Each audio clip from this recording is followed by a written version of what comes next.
Hello and welcome to Book Bites. This show is a book club for developers where we come together and talk about a book we've all been reading and discuss it with one another. This week we're discussing Technically Wrong, Sexist Apps, Biased Algorithms, and Other Threats of Toxic Tech by Sarah Wachter-Betcher. I'm Adam Garrett Harris. I'm Jen Luker. I'm Safia Abdallah. I'm Jason Staten. So last time we talked about, we kind of split this book up in a different way than normal. We're trying something new where we're doing it by topic instead of by chapter. So last time we talked about the tech, like the websites, apps, and just other technology and how they're insensitive or non-inclusive or destructive or harmful to a lot of people. And this week we're talking about the companies and the people that make this tech and how we got here, why things are the way they are, why this tech isn't considering all the use cases for all its users, and why there isn't more diversity within these companies. Money. Money. Yeah. So what do you mean? A lot of these companies and what they're trying to set out to do have nothing to do with wanting to specifically be exclusive or to avoid catering to diverse groups. It has more to do with how they view edge cases and their financial gains based on these things. The more that you stay interacting with their products, the more they make on everything from advertising to selling your information. So when it comes down to it, it really, really does come down to money. I'm going to push back on that a little bit, Jen, and say that I don't think it's about money as much as it is about entrenched racism and sexism in society at large, and just the Eurocentric patriarchy that we have to account for that dictates a lot of the way that things are run.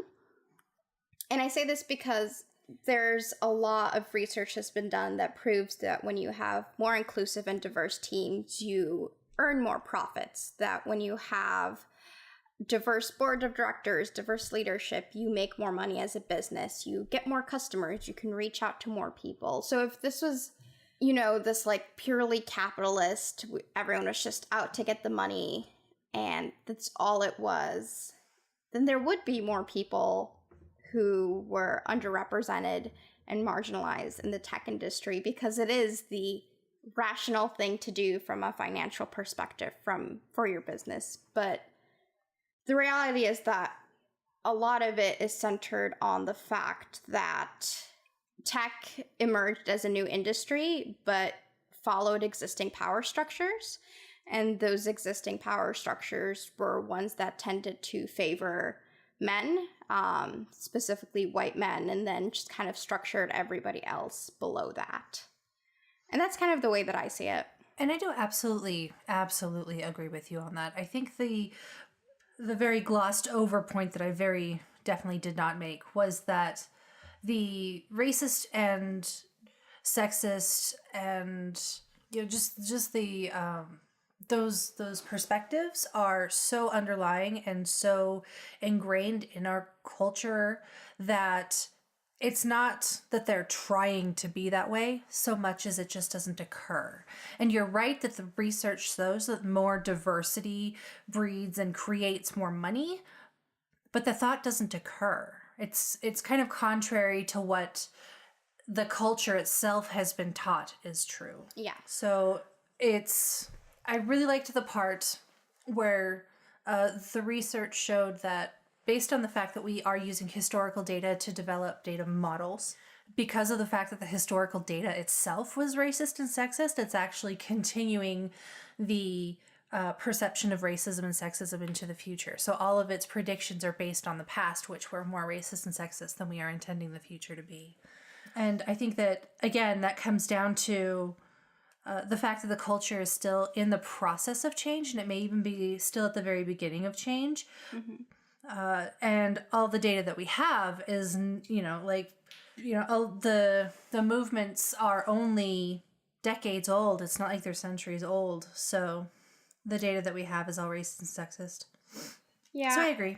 And I think in addition to, the data and the technical aspects of the products that are built. And I think it also is a little lot about management, and where I can only speak from my perspective as a person of color, where people of color tend to end up being in companies. So I won't name any names, but a few of the companies that were mentioned in the book are places that I know hire people of color or claim they hire people of color and will like flaunt those statistics. But the problematic aspect is those people of color are not set up to succeed in those organizations. And I think this is best highlighted in the story that was presented in chapter 2, brief summary of it. A woman, I'm not sure if she was a woman of color, is trying to make a case for a product decision, and she's consistently ignored and put down a little bit by her white male colleagues, and, the product ends up flopping. But, the root cause of it was that she was there, she just wasn't supported. And so I think it's not just having people at the table, it's making sure that when they speak, they're heard and accounted for.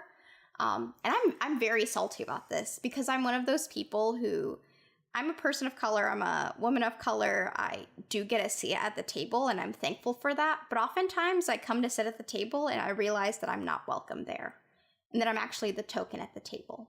Yeah, there's definitely a huge difference between diversity and inclusivity. Yeah, and I think that's where a lot of the conversation needs to focus on, is not just having diverse companies, but having companies that empower diverse individuals to make product decisions that reach the end user. Yeah, I think I could go on all day about this, because this is like my life story, basically. And that makes me angry. That's what we're here for. Yeah, and go ahead, Jason. I was just saying, that's definitely why I'm glad to have you, Safia, and you, Jen, on the show to get your perspective. Even the last couple of minutes are an enlightening conversation to listen to. Yeah. And I would agree that a lot of the problems that we deal with can stem from almost a cultural blindness, or a blindness of the individuals, of not necessarily thinking about reaching out to someone who is different than them, because oftentimes the people that we associate are just like us in that, they're white, they're male, they're straight. So when you are thinking of maybe people to hire in for a job, like, those are often immediately the person that you think of. And I would say easy, which is another reason why it just kind of perpetuates the problem of rather than stretching yourself in terms of your own personal network and your company at large to get a more diverse company set up. Instead, it's taking in who you know and saying, well, we got a position filled and they can do it, so that's all we need, when in fact that's a very lazy approach, I would say. I'm curious to know, for you folks who've been working in the industry at, I think, a variety of positions, have you worked at an organization that had some sort of bias training or workshops come in, or has that not happened? We've had bias training, but the bias training that we have is, please click through this slideshow for 30 seconds and answer this super simple common sense question at the end, and then you're all done and happy. So no. Yeah, right? It's like, no, it's not enough. I mean, the sexual harassment training is the exact same. Disappointing that they think that you can just read 2 sentences on a slide and read 6 slides and then answer questions and think that you're suddenly enlightened. Yeah. How about you, Jason and Adam? I don't think I've had training on this subject. And as far as any other trainings being biased, I probably just am not aware of that happening. And I hope after reading this book, I'm a lot more aware of this happening and a lot more sensitive to it, because it feels like, I've never thought about it that much. It doesn't feel like it affects me that much. Mm-hmm. But this book has just really opened my eyes and made me think about this a lot more, and how valuable it is to have diverse companies and teams? It's been actually a recent change in Domo's strategy, actually, to strive to improve diversity within the company. As every company states, there's a long ways to go, but they are taking a couple of good steps. Firstly, they brought on actually a director to help assisting in getting that training initiated. So I myself have not actually participated in one just yet, but the program is underway and they do have somebody on that.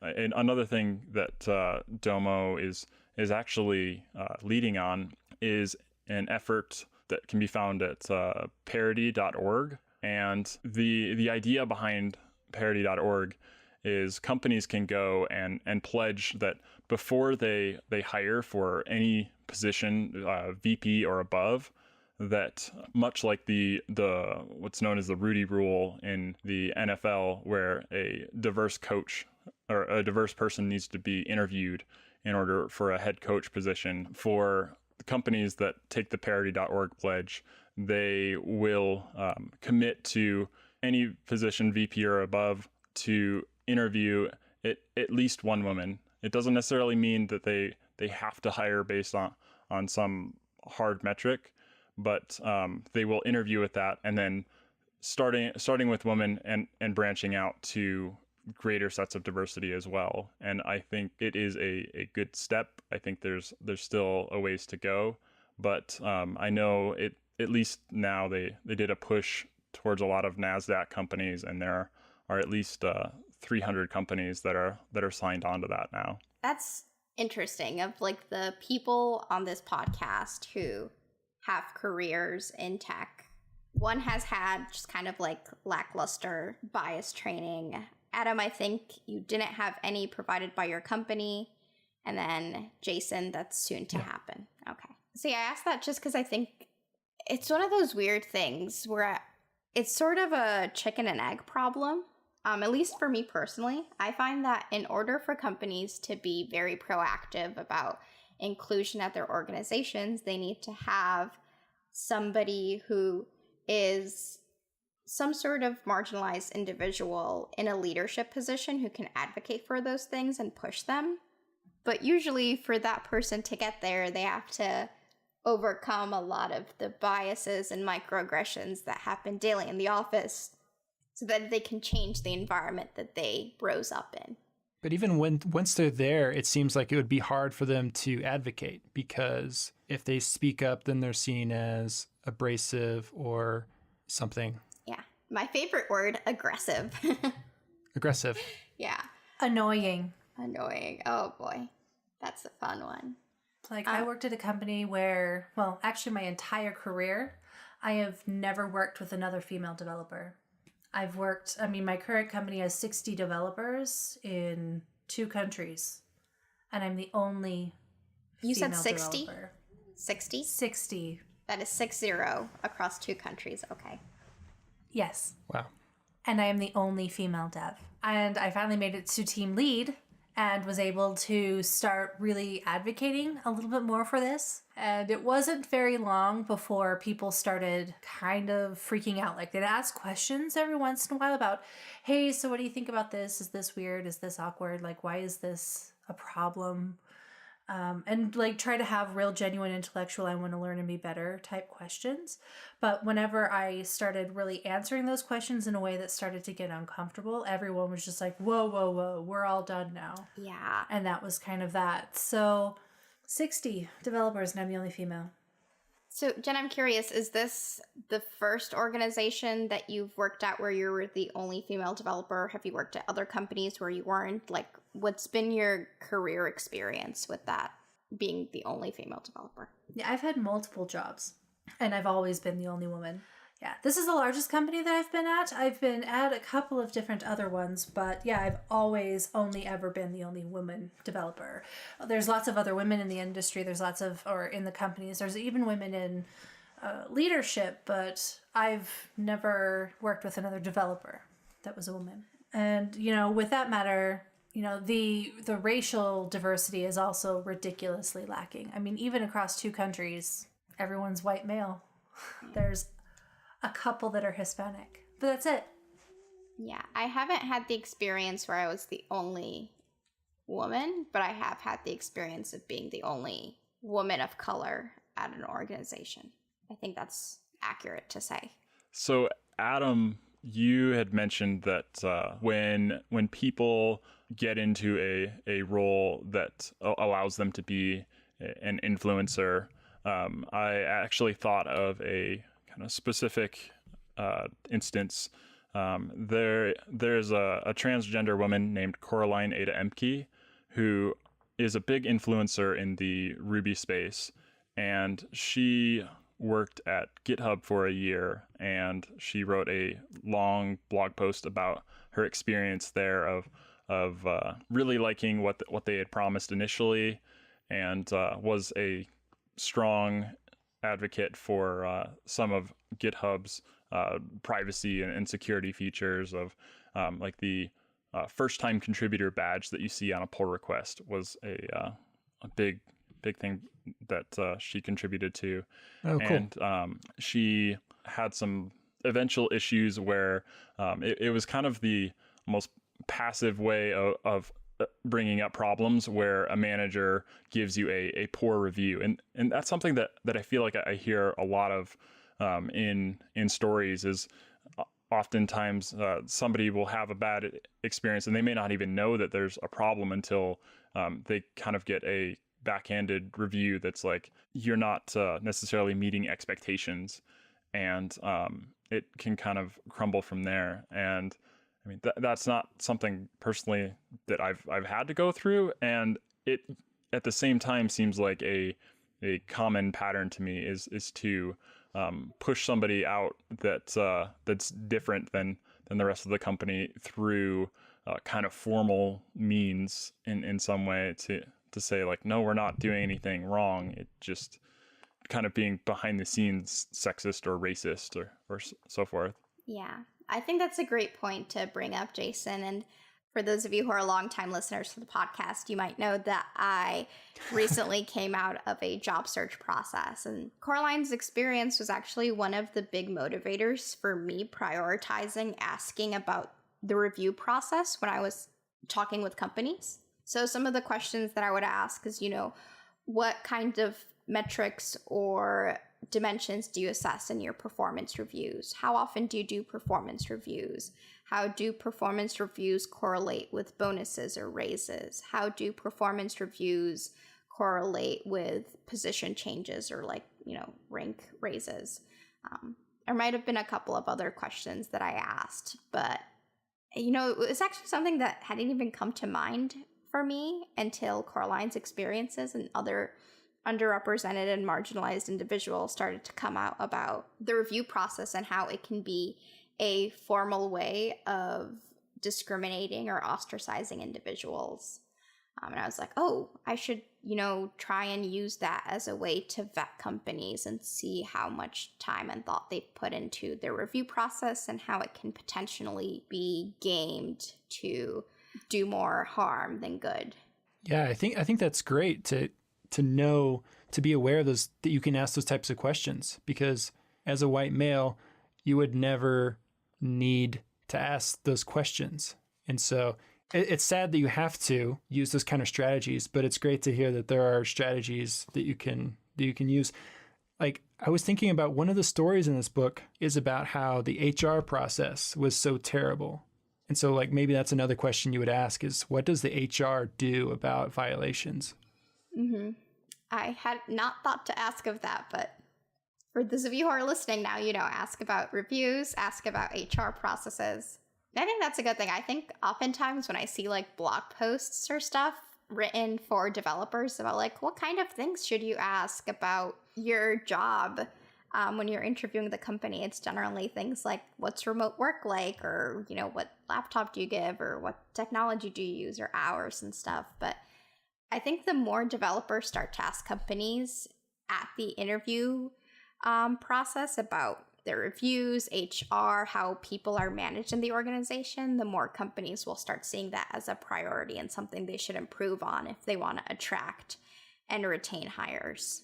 Yeah, so that's one of the problems the book talks about is they blame the pipeline, that there's not enough diverse people coming through schools or boot camps or whatever. And then they actually have like a leaky bucket problem where even the few hires they do get, they're not able to retain. Mm-hmm. You know, there was an additional point to that I've seen recently where a lot of times the analytics themselves are biased. So, for instance, if you use like how many women are in technology or how do you market these things to women, you look at the statistics of people that are interacting with your product. So like Stack Overflow, for instance, has like a 92% men use it versus an 8%-ish, like women use it, right? So if you're looking at that, then you'd think that approximately 92% of programmers are men. And that's not necessarily true. There's a lot of additional factors that go into why women don't contribute to websites such as Stack Overflow. You take that into account, and then you also take into account that if you do not provide your gender, that there are algorithms to try to identify what your gender is based on the sites that you go to and the activities that you partake in. So if you're really into sports or you look up a lot of developer websites, then they may think that you're a man. Whether you're not or you are is irrelevant. They just classify you as such.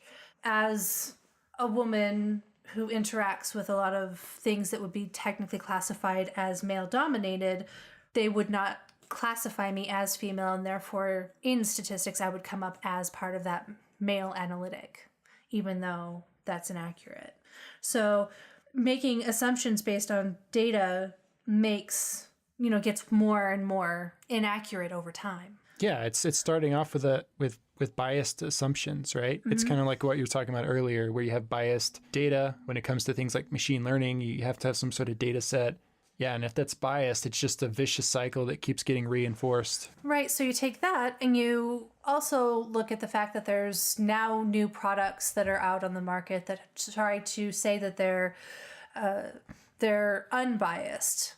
So they're trying to use generic information based on like a profile that you're providing to try to find better people that would match your demographic or your profile in order to improve your hiring and your attrition statistics. So if you insert someone who's like, take my best developer and I want them to also have like better soft skills, the software itself, based on all this data that we've had before, is now looking at this person and saying, okay, well, they were in a fraternity and they went to a high-end school and they also did these other things.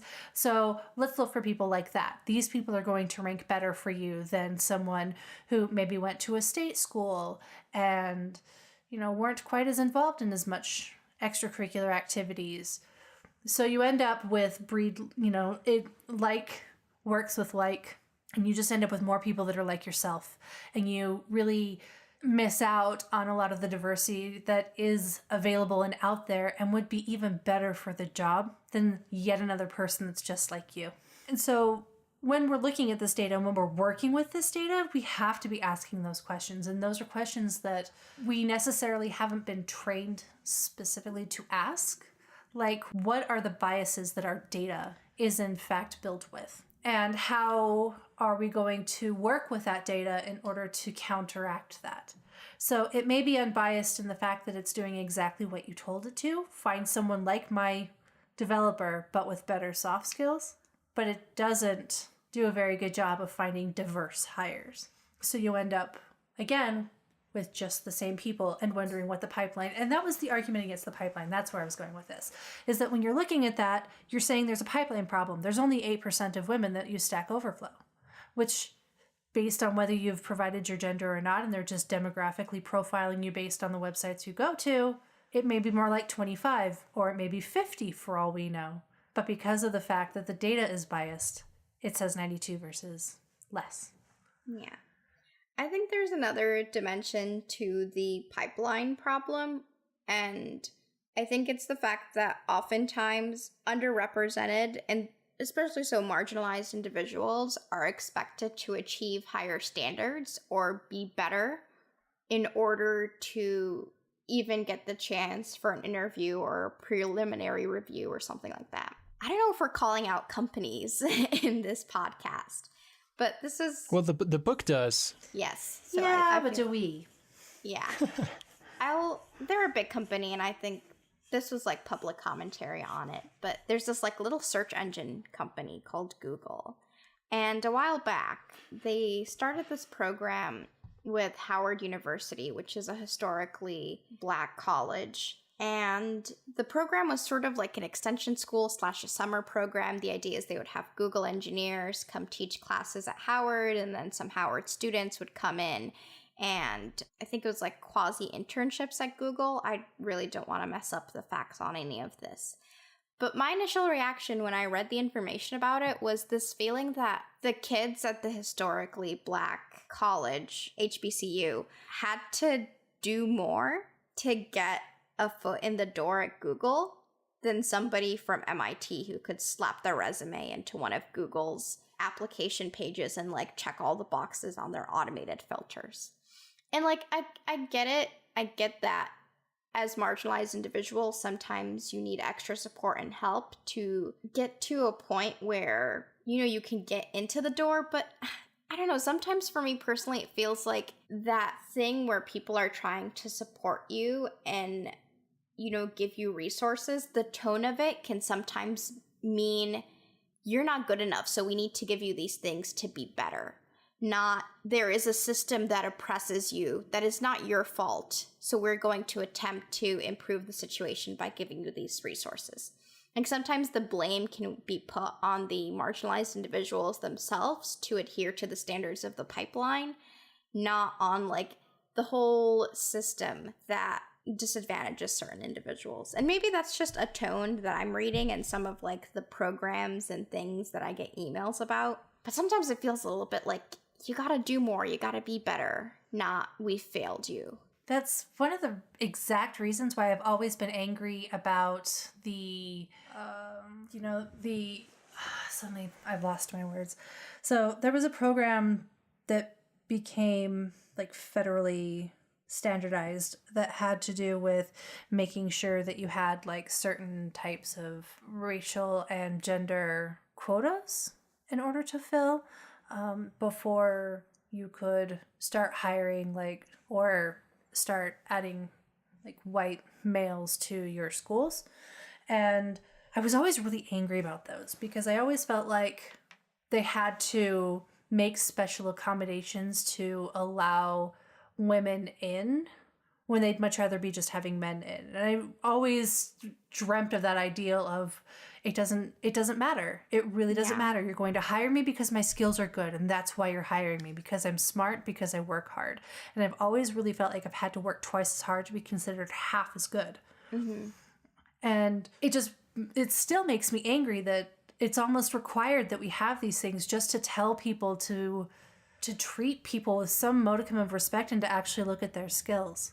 Yes, I think that's a great way to phrase it. And I'm going to cover excuse my language a little bit on this.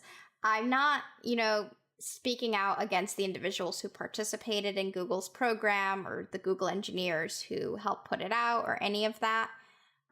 This is not targeted at individuals. It's just, an example that sticks out to me about how sometimes I perceive the tone in these things. I think the way that you perceive it is perfectly valid because no one can tell you how you feel is wrong. You know what I mean? Like, that makes perfect sense. And Jen, when you're talking about having to work twice as hard, I was going to mention that. Like, not only is it harder to get the job or to get your resume looked at, but even once you have the job, you feel like you have to work twice as hard, like you said. And I feel like I could do nothing for a week and my employer would be like super happy with me. Yeah, no, absolutely not. It's even difficult to ask questions sometimes. You get to the point where if you ask a question, it's not just that, oh, she doesn't know that thing, she needs more training. It's, oh God, she must be stupid and doesn't know anything. It's like everything that I've done up till then can get just completely discounted because I didn't know something. That my facts were wrong once, I'm completely unreliable for who knows how long. Yeah. It can be really, really hard to, admit that I'm wrong or to admit that I don't know something. And since we're CYAing all over the place here, the company that I'm the only developer in 60, they've only interviewed 3 women. And by interviewing, I mean they brought in specifically, kind of sort of skipping most of the interview process to bring in the only 3 women that have ever applied in the 6 years that I've been there. So for me, I feel like they're looking at this saying there's a pipeline problem because there's only been 3 women to apply. However, if you look at like the company profile and you look at how the job posting is worded, I can tell you exactly why women aren't applying. You know, and let alone people of color in general. I can tell you why. But that's also something that's really difficult to overcome when those job postings aren't just the realm of me or my boss or even my boss's boss or my boss's boss's boss, and it goes way high up in our hierarchy of sorry, but we're dictating this and this is just how it's going to be. And it really, really sucks because the place that I work is really fantastic. They've been really welcoming. They're great with training me and supporting me and promoting me. And I've never felt like the fact that I'm a woman, let alone the only woman amongst that many developers, has ever been a hindrance. And it's really sad that there's this great place, and they have openings, that has a really hard time hiring women. So, I mean, there's even good companies out there that are available and willing, they just can't get applicants. Yeah. And you highlighted this really interesting point about kind of like the sped up interview process to get women through the door. Mm-hmm. And this reminds me of a situation that really upset me. And this happened about 2 years ago. I was attending, we're just CYAing all over the place. I was attending this conference for female developers. You know which one it is because there's only one. Mm-hmm. And this conference, it's all entirely for women in computing. And there's a ton of young women there who are attending universities majoring or minoring in computer science, and a lot of companies with booths who want to hire. And I remember I was, just like going around talking to young women who are my age who are at universities, majority of them private colleges like your MITs and your Stanfords and your Northwesterns. Like, they're talented and smart individuals.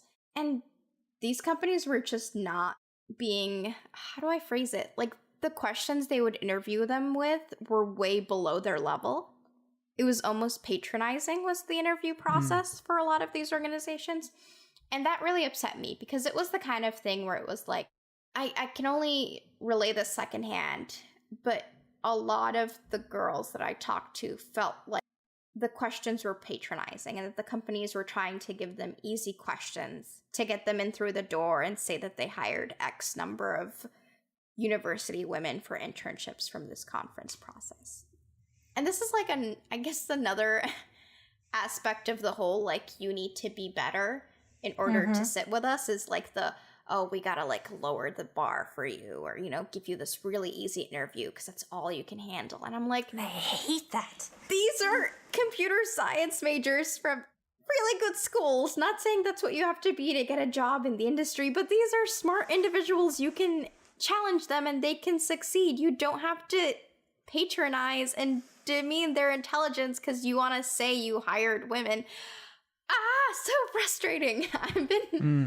I've been keeping that story for such a long time, and I think this probably still happens at this conference. It's just like this, they don't care. It's a game to them. It's a game of numbers. And I actually had a story that was similar. Similar type of hiring status, similar type of bring women in and have them all interview with these various companies. And this one woman walked out and she's like, I didn't get anyone to call me. I didn't get anyone no one would take my resume. And the ones that did just kind of stuck it in the pile with all the rest. And as I'm walking out of this conference, there were all of these other women that were talking and giggling and saying, yeah, they got offers from these and they got offers from those people. And they have interviews set up for all of these other ones. And the only difference was she was a woman of color. And that's the story. Is that the story from the book? Or is that something different? It might be a story from the book, actually. Now that I think of I it. believe that's in there. But it made me even more angry that, again, it's like, why does this have to matter? Why does my reproductive organs and the color of my skin have to matter? What does this have to do with my ability to do the job or my ability to provide beneficial, accurate feedback on product development? Yeah. Yeah. Why can't they just respect people and take them seriously? Yeah. And I think... Oh, go ahead, Jason. Poor Jason's been trying to talk for a while. Yeah, sorry. Jen and I are really passionate about this. and I love it. I keep at it because I feel like it is more important for me to listen than constantly just keep talking, because you need to be heard. Just thinking about the having to work harder to feel as if you need to work harder, or having to deal with softballs getting pitched at you in an interview just to make the interviewees feel good.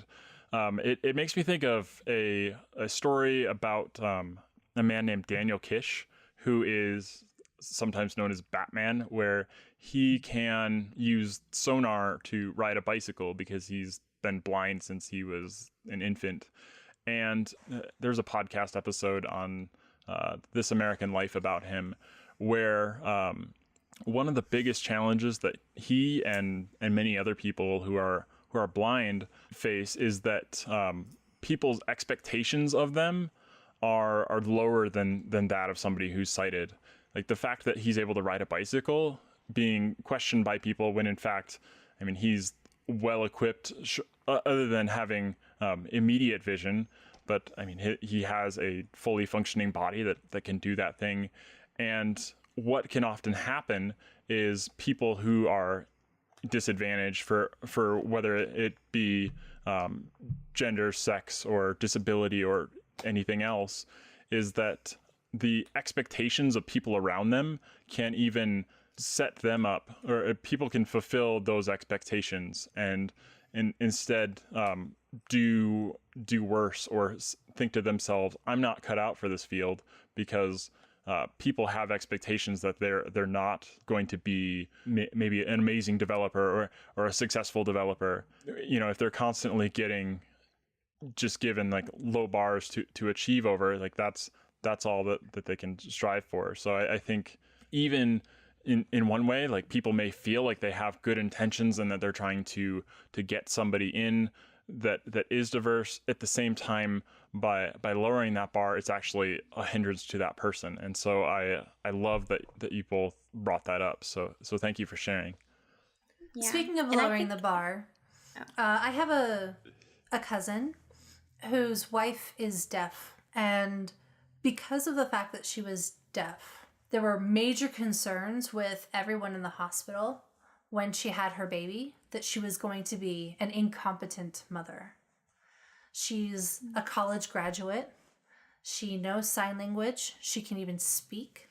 She was nervous about being able to hear her baby, and she was kind of afraid to go home because she was afraid about being alone with her baby and not hearing her baby cry.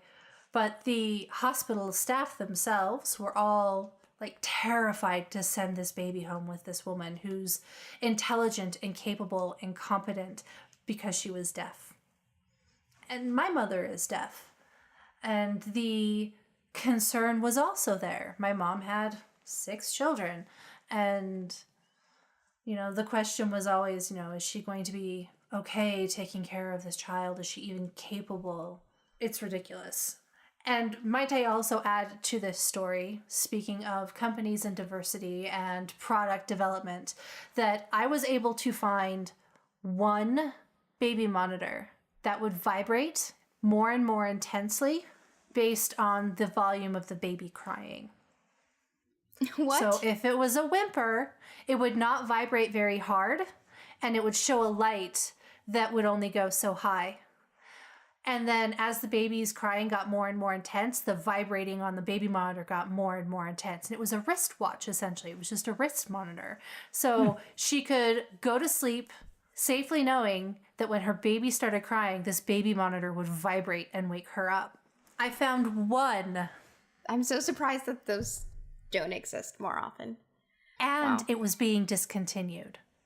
Ugh, Oh, that's the worst. I want to, this might steer away from the lowering the bar conversation. And I think there's like an interesting contradiction to it, which is sometimes the bar can be raised a lot to an obscene amount when you're an underrepresented or marginalized individual.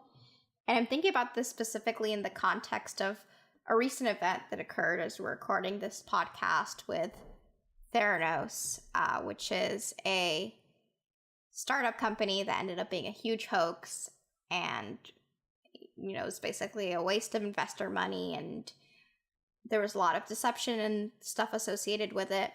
And some of the commentary that I've been seeing in the community of Black women who are also in the startup world, whether as founders or as investors, is the fact that sometimes the bar can be raised to a very high extent if you're an underrepresented individual, that people won't invest in you. And I think maybe it is lowering the bar / raising it, but people won't invest in you or, you know, task you with managing that big project or hire you because they believe that you can't do it. And because they believe they can't do it, they end up more rigorously questioning you. You know, they like want to know everything about your company's financials. They want to know every flaw in your product or your team, and just this incessant grilling on your business, which is fair. Like, companies can do their due diligence, but that same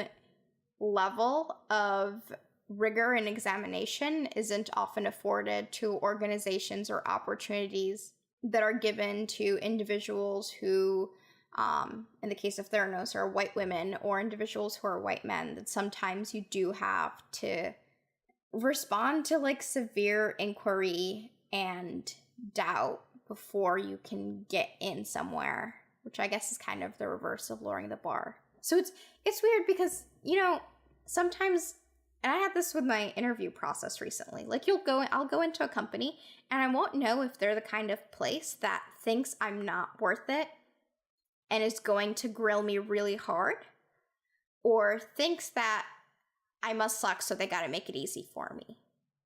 And those are like two different approaches or two different experiences that I've had, which is it's either lowered or raised, which is confusing because you can never tell what you're getting into. Yeah, you never know what you're getting into. It can be hard to know if they're doing that to you because you're a woman of color, or if they do that to everybody. Because I've had some really, really easy interviews. Yeah, that's a good I don't point. know why. And then I've had other ones that were like grueling, and I thought I did terrible, but I got the job. Yeah. And so when you go into an interview, they're probably, hopefully, doing the same kind of interview to every candidate and then judging them based on each other, how they did. So they may be really hard and you think you didn't do very well, but you did way better than everyone else. Yeah.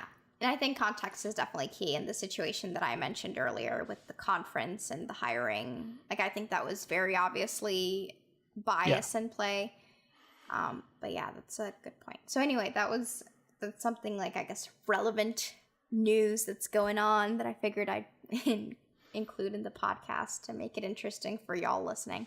So to go along with that, I also found that even if they do have the exact same interview process, the perception is different between one candidate versus another. So male candidate who admits they don't know something are seen as, you know, promising and willing to learn and look up things.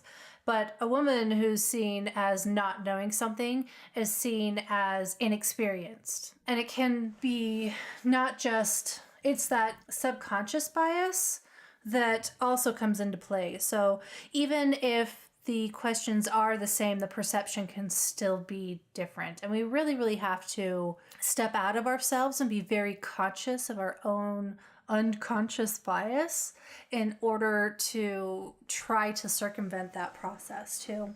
It can be quite difficult. And the other thing is, men and women just communicate differently. So men are less likely to admit they don't know something. They'd rather go and research it or guess. And I think like if you don't know something, it's better to ask than to just go and guess.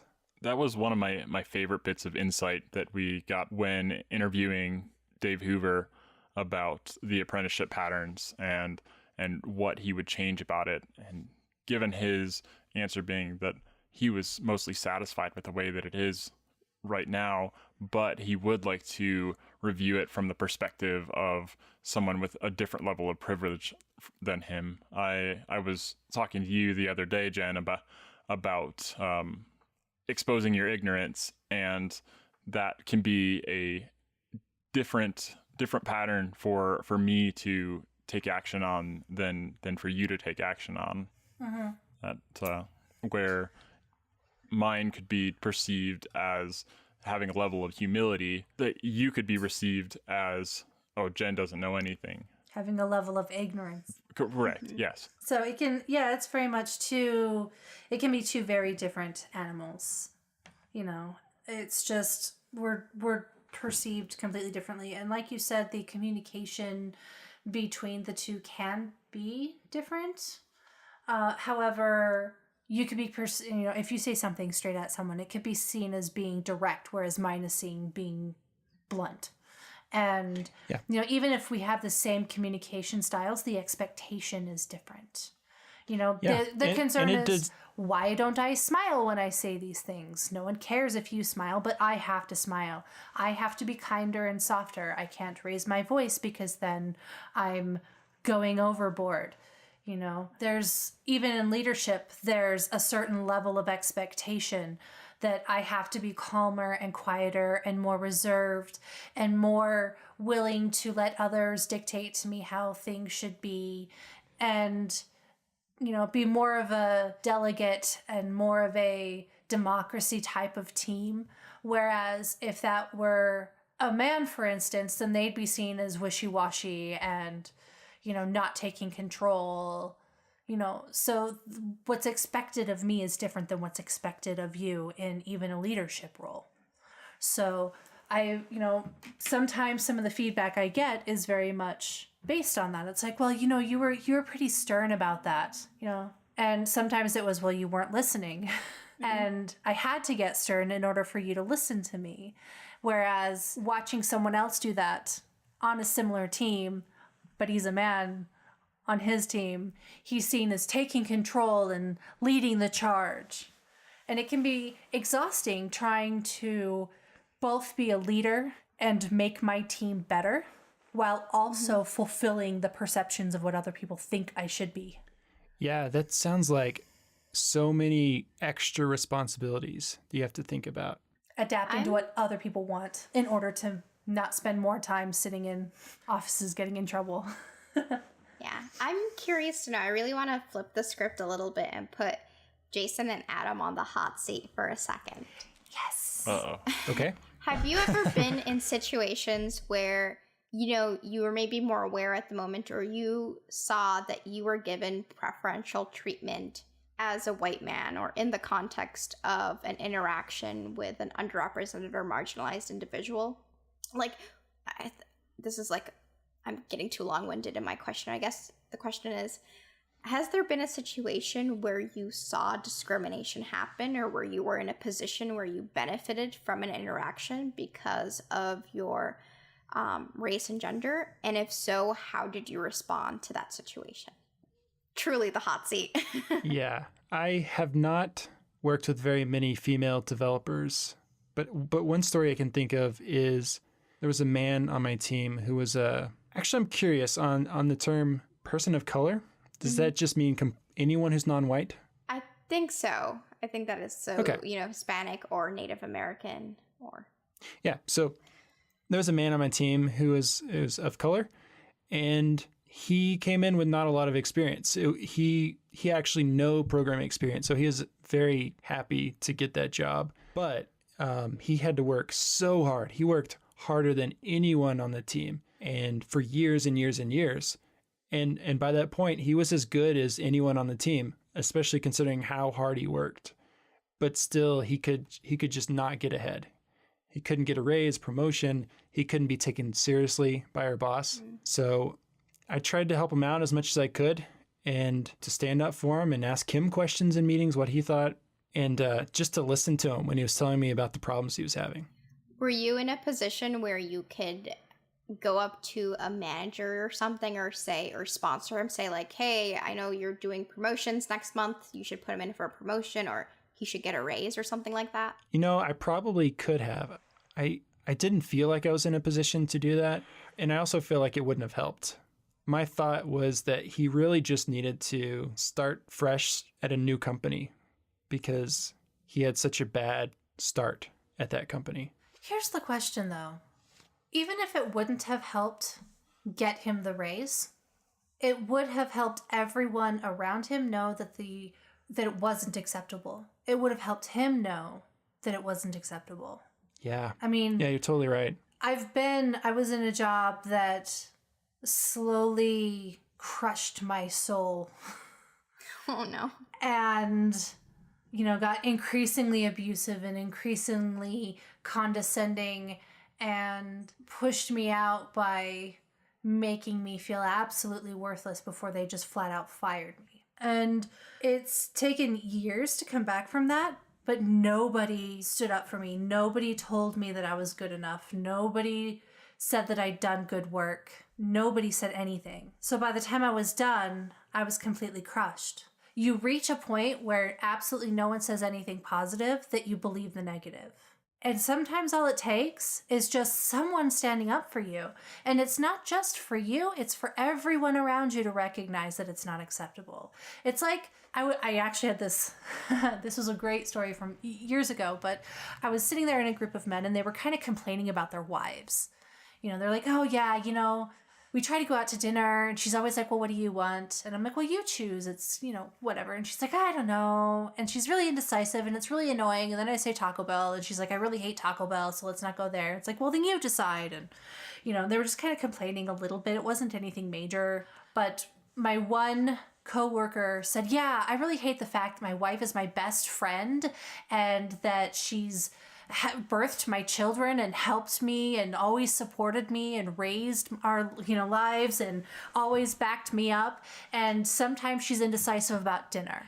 And every single man that was sitting there making kind of fun and derogatory comments about their wives shut up. Never once did I hear it happen again. Not once. It only took him one time of pointing out to them exactly what they were doing for them to never do it again. That's fantastic. So my question then is, what could you have done? What could you have said? And maybe it's that one little thing, that one little comment, that one little extra helping hand, that one time of standing up for someone that really doesn't deserve what they're getting, that not only makes an impact in that person's heart that, they really are worth it and they are doing a good job, but in everyone else's around them. It brings that awareness to mind. Yeah, and I think that's just a good thing to internalize for anyone listening as well, is it never hurts to say a good thing or to provide sponsorship. Even if that person is never going to know that you spoke up for them, having a supporter in higher ranks or in management is such an invaluable thing to underrepresented and marginalized individuals. Like, having someone who has a seat at the table and is respected speak up for you is huge. Like, so many of the great things that have happened in my career are a result of that. So if you're listening and you're like trying to figure out ways that you can help out, just sponsoring people and in like very tangible, meaningful ways, like asking that they be paid more, that they get promotions, or that they be given leadership roles on a big project. Like, that's so huge. Sometimes it's as much as just saying, hey, let's ask Safia's opinion on this. She's sitting at the table. Her opinion matters. Let's ask. Yeah, and I think that Adam, that was one of the things that he did that I think is really great to do too, is, and this is probably something that you can do more on a day-to-day basis, and I'm sure Adam would agree, because meetings happen all the time, is they very frequently will turn into kind of shouting matches where a lot of the same two people are talking over each other, or the same three people. So if you notice someone who's underrepresented or marginalized and it looks like they've got something to say, using your power to introduce them into the conversation can be a really good thing, as Jen and Adam pointed out. Yeah, even if they don't look like they have something to say, I think, because you may get used to not even being able to say anything, so you don't even try anymore. Yeah. Jason, I don't want to let you off the hot seat. I've had a little bit of time to think on it, and could think of a definitely particular instance where I worked with a woman who was at a small startup, small being under the size of 10, sometimes even smaller than that, and she was so impressive in so many aspects. She did design. She could do a level of development. She could do finance work. She just so like multifaceted and amazing to work with.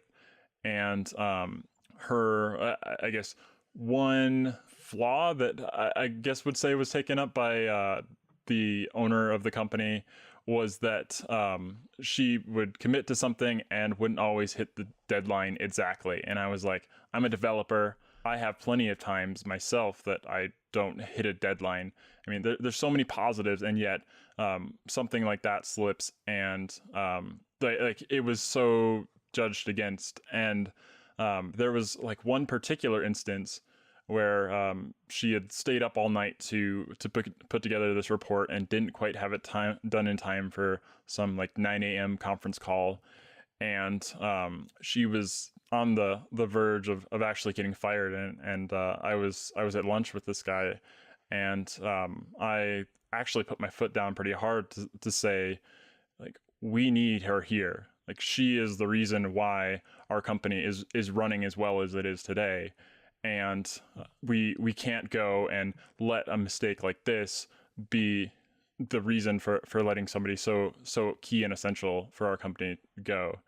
And it was something that I did, and I talk about it now, and I don't want to make myself sound like a person who has always done this, because this is something that has been a rare act for me, and I guarantee you there are opportunities that I've missed in order to put my privilege to use to assist others who are in need. But it was one particular case where I feel like I could learn from as a positive experience for me to continue to do, because that's a case where I was able to help and did extend her time there for a little while longer.